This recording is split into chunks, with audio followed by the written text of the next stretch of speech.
বন্ধুগণ, আমি কবি মহিউদ্দিন চৌধুরী মাইকেল আপনাদের সামনে উপস্থিত হয়েছি একটি অনুকাব্য পাঠ নিয়ে।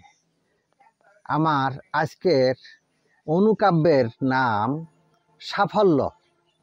আমি এই অনুকাব্যটি লিখেছিলাম 19/9/2019 খ্রিস্টাব্দে। পাঠ করছি।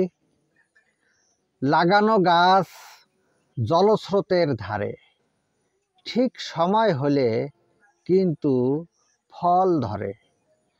যার পাতা শুকায় না, সময়ে ঝরে, সর্বদাই তো সফলতা লাভ করে।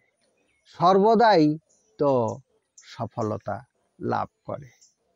আমার এই অনুকাব্যটি যদি আপনাদের ভালো লেগে থাকে তাহলে দয়া করে আমার এই ইউটিউব চ্যানেলটি সাবস্ক্রাইব করে লাইক, কমেন্ট, শেয়ার দিয়ে পাশে থাকার অনুরোধ রেখে আপনাদের থেকে আমি আজকে বিদায় চাইছি।